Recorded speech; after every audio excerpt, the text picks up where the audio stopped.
Art is a personal gift that changes the recipient. The medium doesn't matter. The intent does.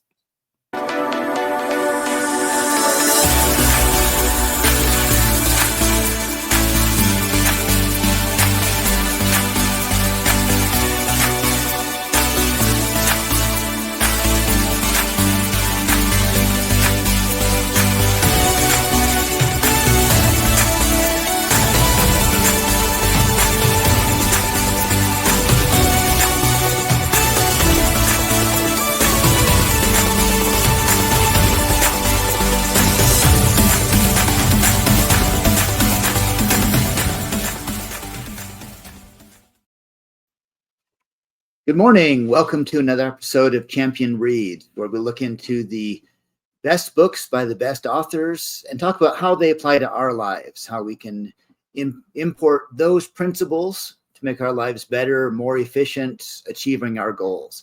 Champion Reads is brought to you by Champion Circle. Champion Circle is a networking organization utilizing the principles of the mastermind methodology to, again, help us to achieve our goals, be better, stronger, faster, achieve more in our lives. We're brought to you today with our executive producer, Mr. William Blake, and myself, Ian Sturmer. Today, we're going to be discussing, again, Seth Godin's wonderful book, The Linchpin, Are You Indispensable?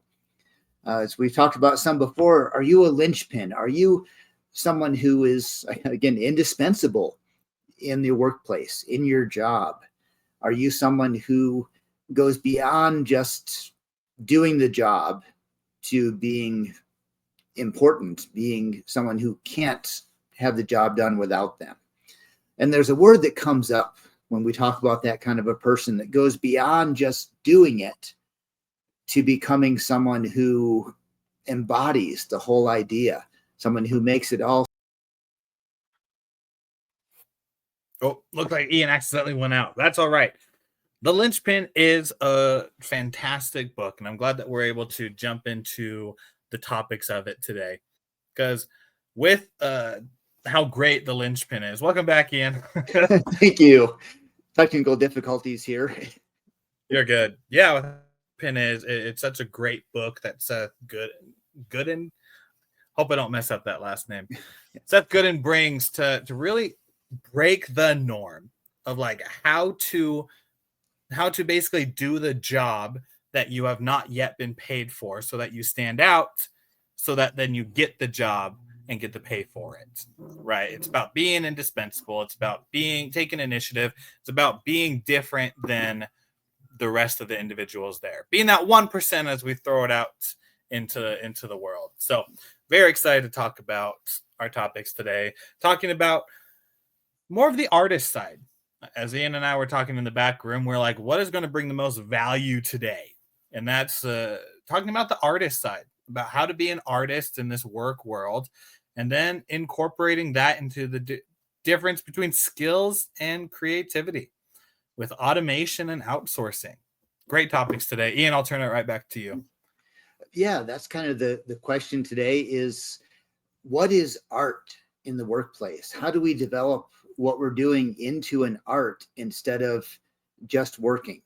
And I'm going to start out with a quick story that I had about a week ago. My wife and I were out shopping, and we went to one store. And as I went to check out, I said, "Oh, I've got my own bag." And the cashier kind of rolled her eyes a little bit and went ahead and did it. After that, we went to a second store. Same scenario as checking out. Said, "Oh, I don't need a bag. I've got my own." And the cashier said, "Oh, perfect." So I smiled and said, "Well, yeah, I try to be." And she goes, "Oh, you're doing great at it." I said, "Oh, if you can tell my wife, that would be wonderful." She says, "Oh, yeah, next time I see her, I'll let her know." I said, "Oh, she's sitting right over there by the door." She turned to the door and called out, "Your husband's perfect." And I thought, isn't that great? Didn't take more effort on her part, but that little interaction turns a cashier, an assembly line job, scan, take the card, swipe, have a good day, paper or plastic, whatever, into an experience that I remembered. So if we're going to turn our work into an art, honestly, that's what it takes. What's that little bit more we can do to make the interaction unique, to make it special, to make a product special, a service special? Add that little bit of magic into what we're doing. So I'm going to kind of put it back. So what do we do to add that magic into our everyday lives, our mundane daily grind, to become a magical thing that we can enjoy and give more to our clients, our customers? I think magic's an interesting word, because it's not like there's much difference that needs to occur. There's not much of a difference between the goods and the greats. It's simply just the things that they do. Each of us have 24 hours in a day.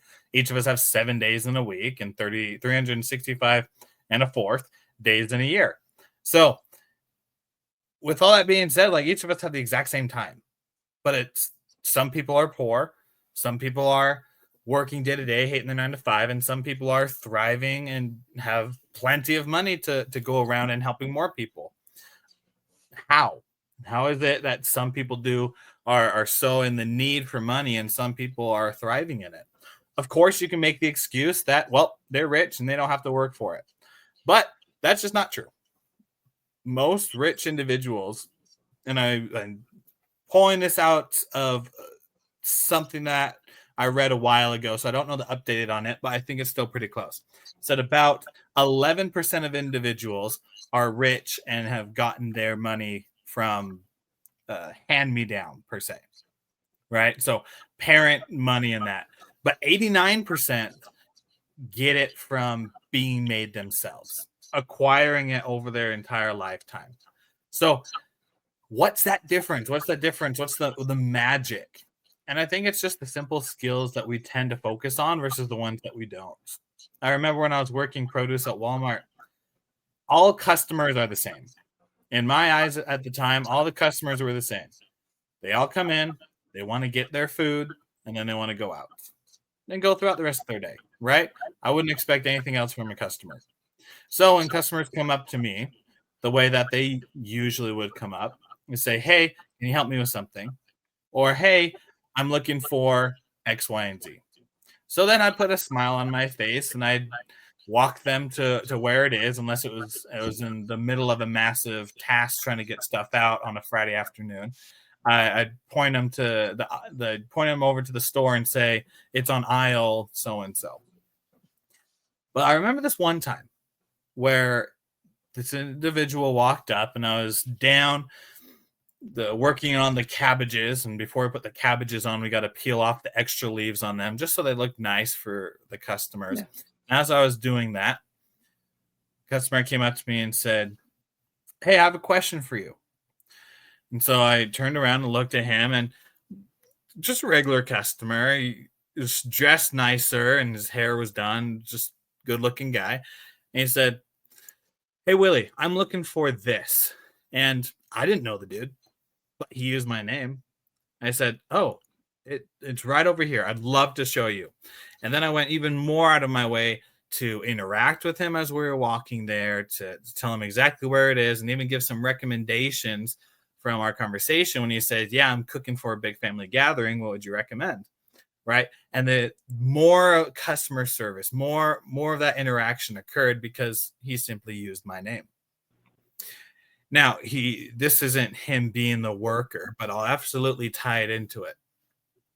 It's never the big things that make the difference. The small things done consistently make the biggest difference. This man who came up and used my name, one simple word that to everyone else was just a name or just another word to throw out in the dictionary.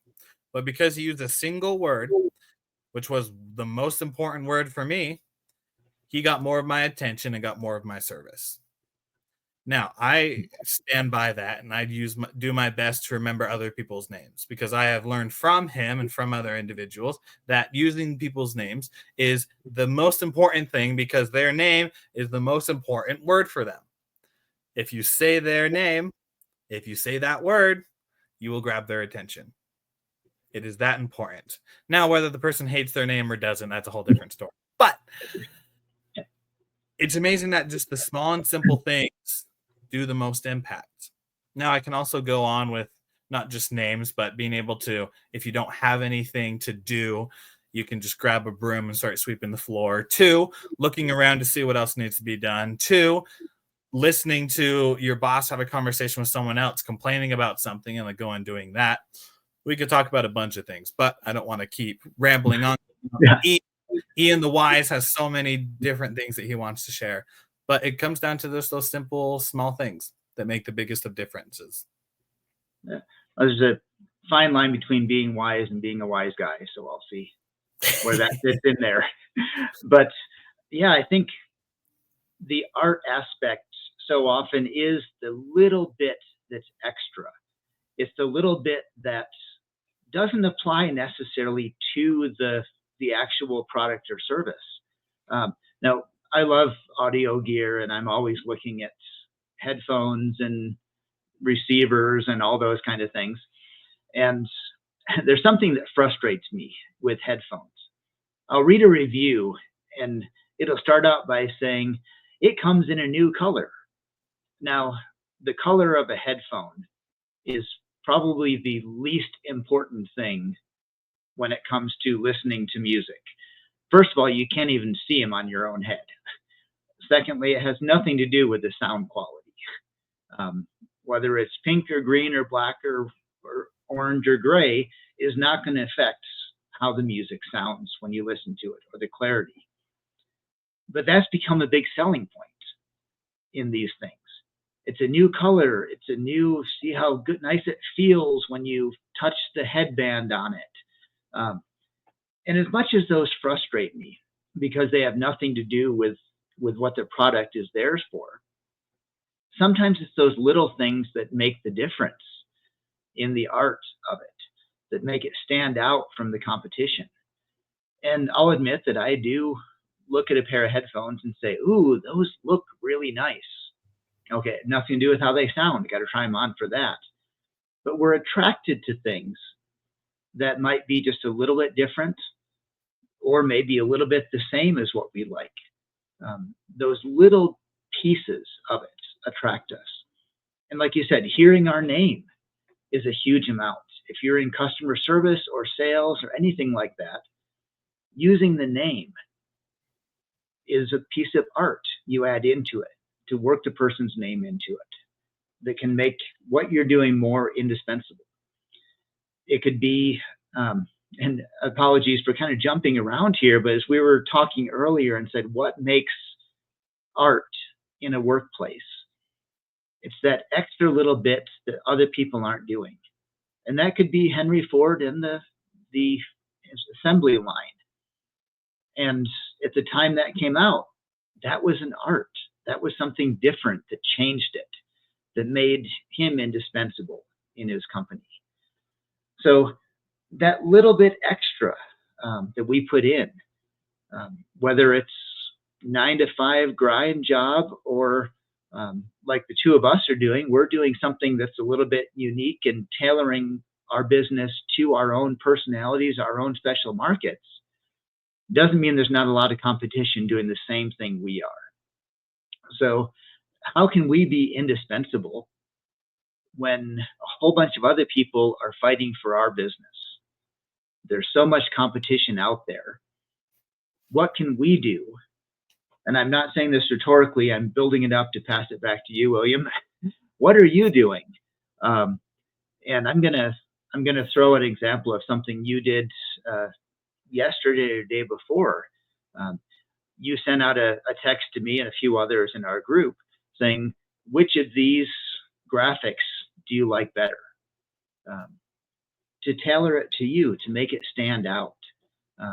So I want to kind of ask you a little bit about that, because you put a lot of efforts into the graphics, the way you design things, which has nothing to do with overcoming dyslexia and helping other people. So I want to ask you that question. How does your work on being artistic on your marketing side affects your business, or why do you do that? That's a very interesting way of putting it. Yeah, for those who a little more context in that. So I help a lot with the thumbnails for our YouTube videos that we put out. So all the thumbnails that you see, and even the one that you clicked on here, if you're watching on YouTube, that thumbnail was created by me. And what I love to do is I love to send Ian and a couple other people on our team these thumbnails to do kind of like an A/B test, which is a test between a few different pictures and visuals to see which one they like the most. And so I sent 2 out to them. And when I do these, it's to really get an understanding about getting one past my own self. So I know that I love creativity, and even when it's not to do with my dyslexia, it also does have to do with my dyslexia. Because of how my brain's wired, I just love creative things more. That's why I love to draw. That's why I love to create visuals and do graphic design type stuff, because I just love seeing the creativity side of it.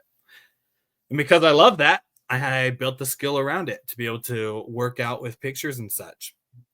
But also with that, I'm not egotistical about it. At least I don't think so, right? Maybe I'm I blind think to you've it. been good. Yeah. Yeah, Ian won't say on the air how egotistical I am. But with all that being said, I really want things to work out and help the most people. And in order for that to happen, I can't think that I am the best at what I do, because other people are involved and other people will click on different things in different ways, right? What I think is creative, what I think is cool might be different to other people and might be like, well, why the heck would I do that? For YouTube example, YouTube thumbnails, it's the most important thing to a YouTube video, because that is the first thing someone will look at whenever they jump onto YouTube.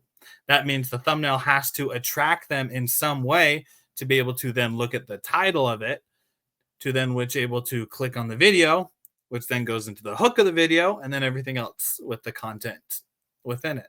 So it's using that in marketing and using that to stand out. It's one great way that you're able to get past what everyone else does is begin to include more people. When you begin to include more people, people who are your audience, people who are on your team, you then get into the realm of getting past your own vision of what you think that it looks like, and able to jump more into this is what works for most. It's why I love YouTube A/B testing, because you can put up 2 or 3 thumbnails on there and it'll push it out, and the one that works the best will stick. And then you can be able to learn and adapt from that. So I don't know if I answered your question, Ian, but when it comes to the ability to stand out, the ability to use creativity and such, and the way that I do it is by including other people in there, because it gets past myself of when I might be blind to things and truly gets what works for most people. Yeah, I love that. And the idea of art, as we look at in the workplace and in our businesses, covers a lot of different aspects. We think about art as like painting or drawing or the artistic vision of things. But it also involves being able to adapt and bring in other people to it. So as you were talking, it kind of made me think of a comparison between 2 great artists in the world, Vincent van Gogh and Thomas Kinkade. Now, before I open up a whole can of worms about who's better and what it makes art and all of that, Van Gogh had his vision of what he wanted, and what he believed art should be like. And he went after that, and he did that, even though it was not popular at the time, and he didn't receive a lot of recognition for what he did during his lifetime. Thomas Kinkade has turned around and painted these, they call him the painter of light, these beautiful pictures that are on people's living room walls all over, because people like them. And I don't know what his vision is as an artist, but he's gone and created a lot of works that people like. And as we look at art, you said, is it creative on our own and we're going to go after our own idea, or is it going into what we think our customer wants and going the extra mile to be the best at what our customers, clients, bosses, and so forth want? And I think it can go either direction. You can be the rogue independent, or you can be the one that brings people together and seeks out the commonality. I think if we want to get promoted, it might take a little bit of both, but I think there's an art to bringing our vision and including more people, an inclusive style of being an artist in our work. Teamwork and collaboration are all parts of those things. And I know Seth Godin in the book says that teamwork is a code word for do what I say by the boss. But there is an art to teamwork. There's an art to leadership, where you're bringing people together to create something bigger than what one person could do on their own.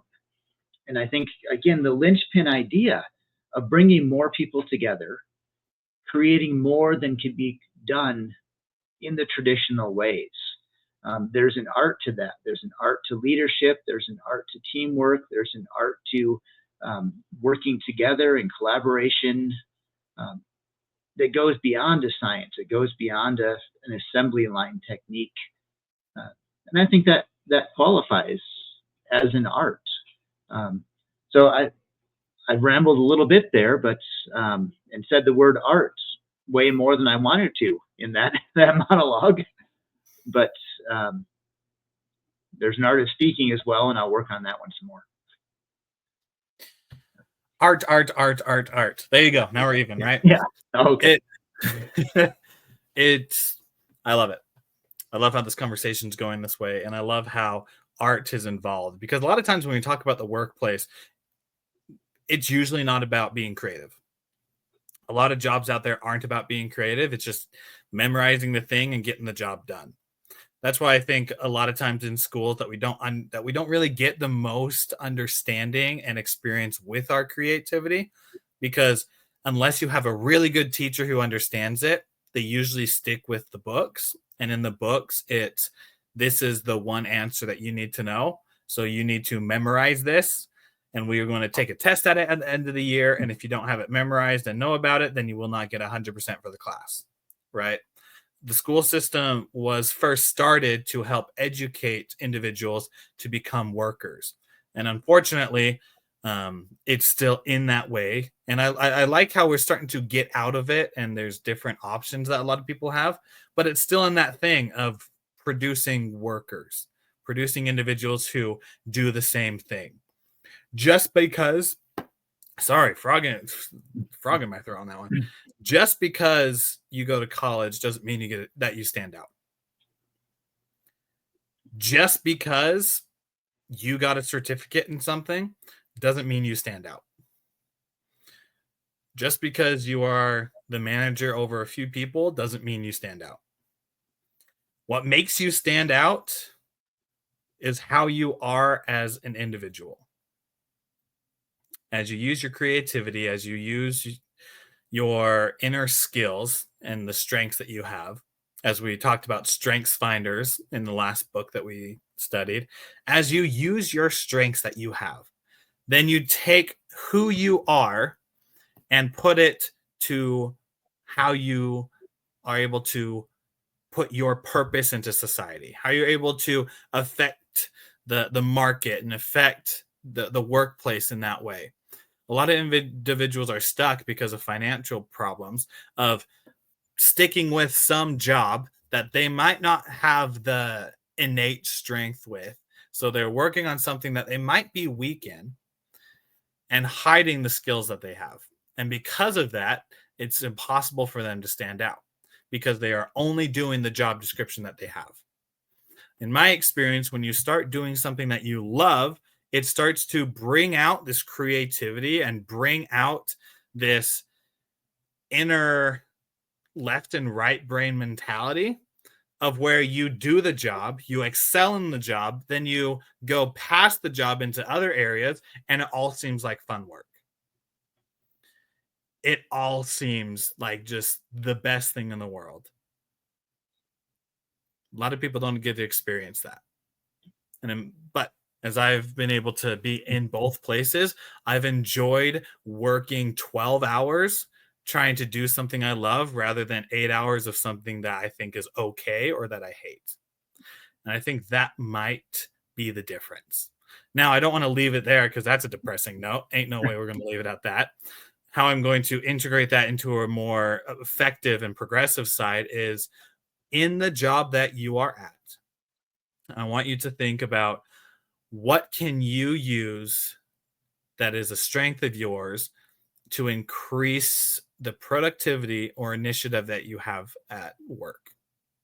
So if you are working a sales job and you might not be good at sales, but you're great at being creative in the marketing side, maybe you change up your outfit when you go knock on doors. Or maybe you bring in some uniqueness to it.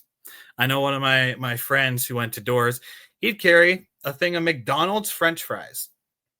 He just carried it around with him when he went and knocked doors. So when people opened the doors, it was just guy, looked like a salesman, like everyone else, but he had a thing of French fries. And one of the first sentences he said was, "Hey, do you want some French fries?"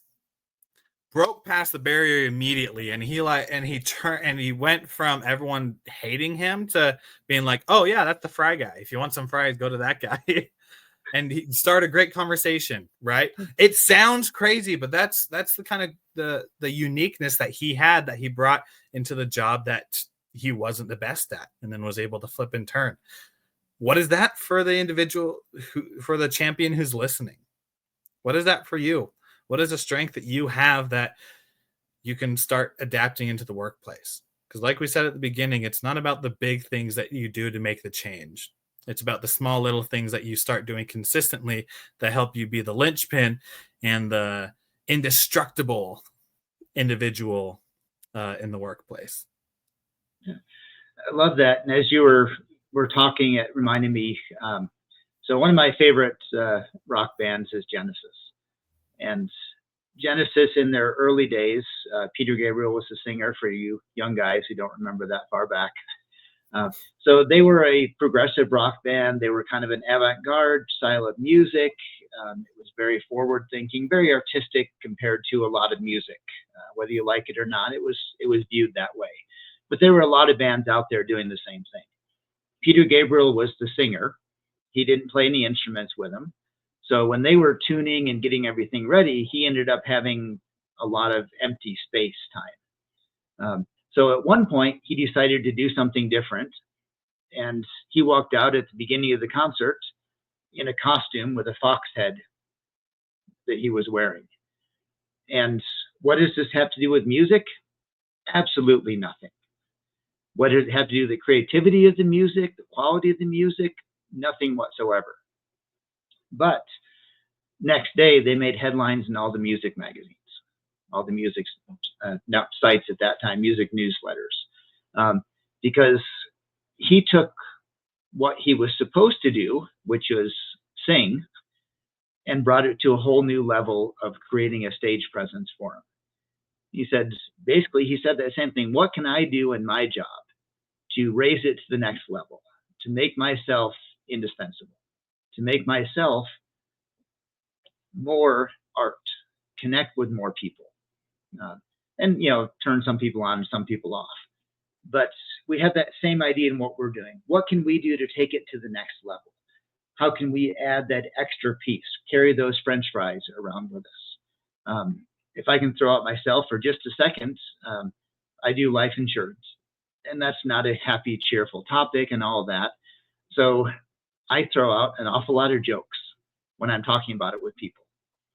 And I find people will come up to me after hearing me because I was someone different. Because I said something that made them laugh a little bit, they recognize what I was doing. For me, humor is that thing. If I can say a joke, if I can make somebody smile, if I can make them laugh, then that makes me stand out a little bit different. And it's me coming through. I've got another friend who does life insurance and some finance things. And he is very serious, but he's also really, really smart. So when he's talking, you know how smart he is. That comes out. That's his art, is to be smart and show that smartness. So allowing ourselves, our inner selves, to come out to become more than just our job, to combine those two to make it stronger, I think is what it is to be art, to bring art into the workplace, to be indispensable by bringing ourselves into the job rather than just do the job. So I'm going to turn it back to William for a last closing comment to wrap up with his brilliance for today.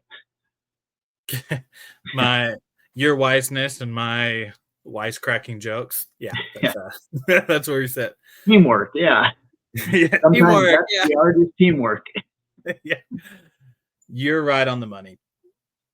It skills versus creativity.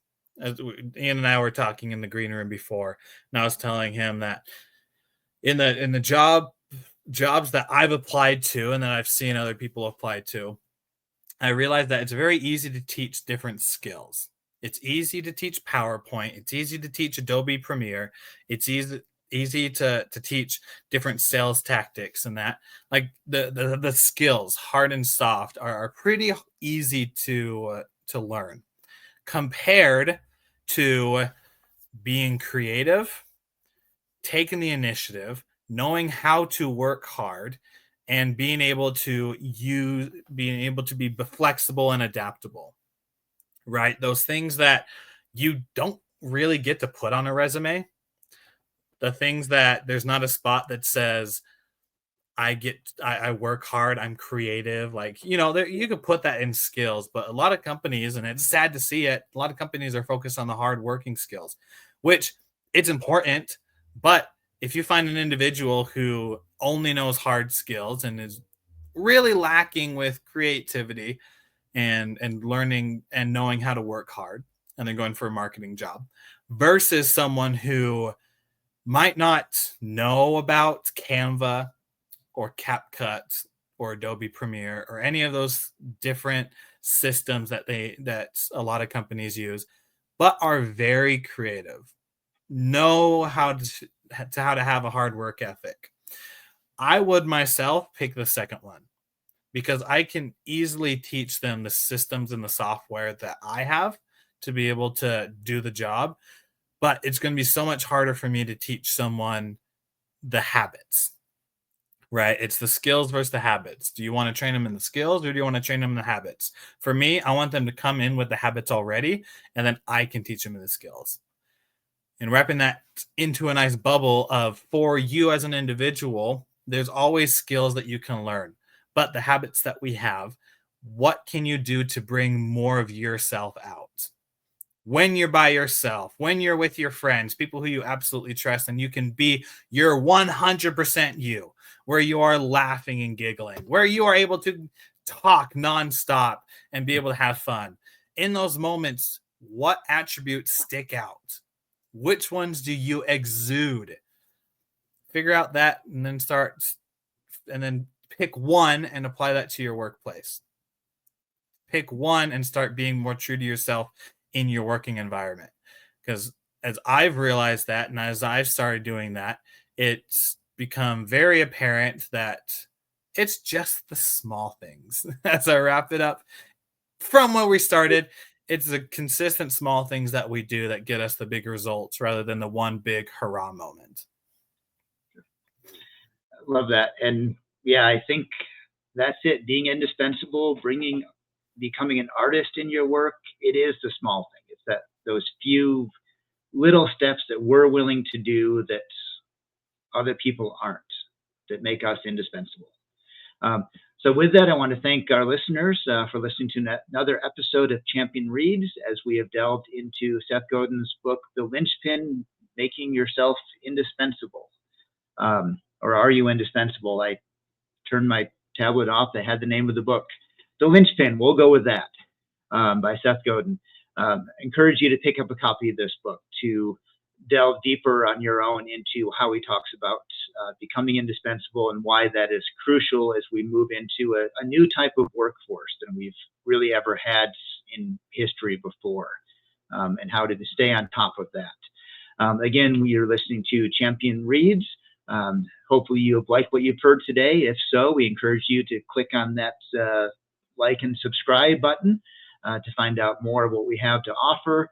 Look at our other podcasts and videos and trainings that we have offered through Champion Reads and through our sponsor, Champion Circle. If you'd like to reach out to us, you can reach out to us at email at mychampionscircle.com. mychampionscircle.com is the website. The email is info@mychampionscircle.com. But if you go to the website, you'll see a link to the email as well, as I strive to bring creativity into my wording at the end here, because sometimes that makes the difference. So again, thank you for listening to Champion Reads today with my co-host, Mr. William Blake, and myself, Ian Sturmer. Thank you, champions, and look forward to seeing you for our next episode.